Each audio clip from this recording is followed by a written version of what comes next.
Hello and welcome to America Latina Story. The year is 1540.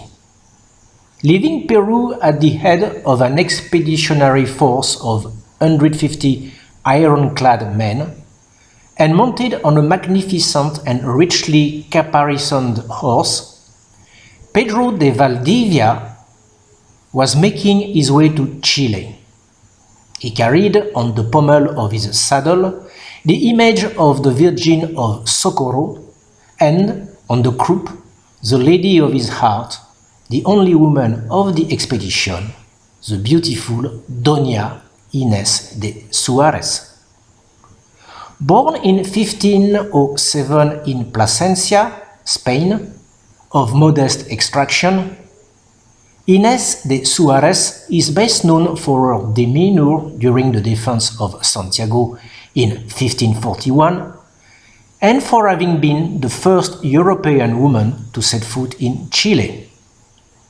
She finds herself in her 30s in South America in search of a husband who left Spain 10 years earlier. She discovers that he died in 1538 at the Battle of Las Salinas and becomes the lover of Valdivia. Uses and customs being strict in the Spanish colonies, Valdivia had to obtain permission from his chief, conquistador Francisco Pizarro, to take Inés de Suarez as a domestic.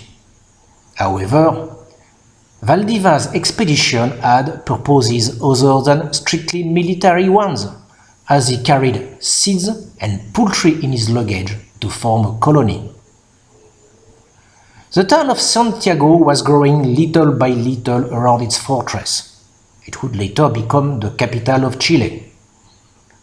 In September 1541, Valdivia left Santiago with the bulk of his garrison to put down a rebellion of the Mapuche Indians in the Aconcagua region.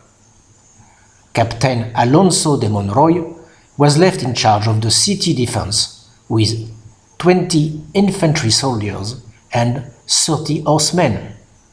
But in truth, it was Inés de Suarez who directed things in Valdivia's absence. She had gained the ascendancy over the men by her manners and attentions to all.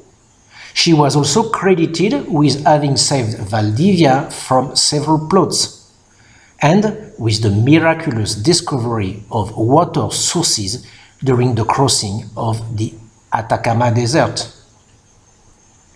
She learned by chance that 6,000 Indians had gathered in the surroundings to attack and destroy the city.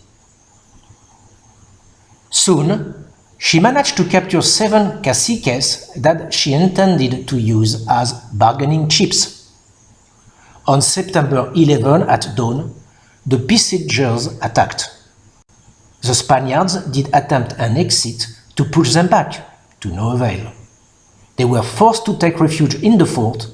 A furious assault ensued that lasted about 15 hours.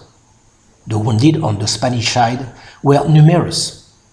Inés took care of them one by one and cheered them up. At that moment, she felt that all was about to be lost and decided to execute the hostages to strike fear among the attackers. The officers refused for fear that the executions would have the opposite effect. Inés went to the prison, summoned the guards, and asked them to carry out the executions. One of the guards asked her, "How do we do it?" Inés grabbed the guard's sword and cut off the head of one of the prisoners, saying, "Like this," and to continue to cut off all heads. The head of the caciques were thrown over the walls at the assailants, which caused mayhem in their ranks. Inés, donned armor, rode a magnificent white caparisoned horse, harangued what remained of the troop, and led a sortie that ended up dispersing the attackers. Santiago was partly destroyed but saved, and Valdivia had time to return with his men to restore the situation. Inés resumed her former quiet life with Valdivia until representatives of the Spanish crown and the church asked him to repudiate her and take back his rightful wife who lived in Spain. Valdivia complied. Inés de Suarez remarried in 1549 with one of Valdivia's captains, Rodrigo de Quiroga, who became twice governor in 1565 and 1575. After this marriage, Inés de Suarez led a retired life, devoting herself to good works and her home, and enjoying the esteem of all. She passed away at the age of 73 in 1580.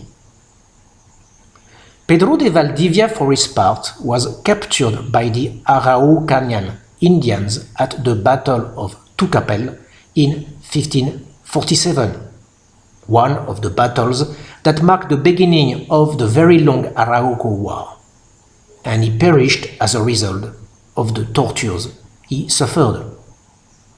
Some chroniclers say that Pedro de Valdivia had his forearms cut off, roasted, and eaten in front of him, before being dismembered and beheaded, while others say he was slowly flayed, his skin toasted and eaten in front of him, before being dismembered and beheaded.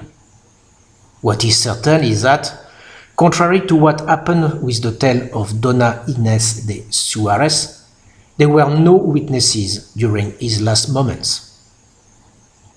If you want to know more about the long-term consequences of the Arauco War between Spanish colonists and the Mapuche Indians, you may want to watch our program, A Frenchman, King of Patagonia.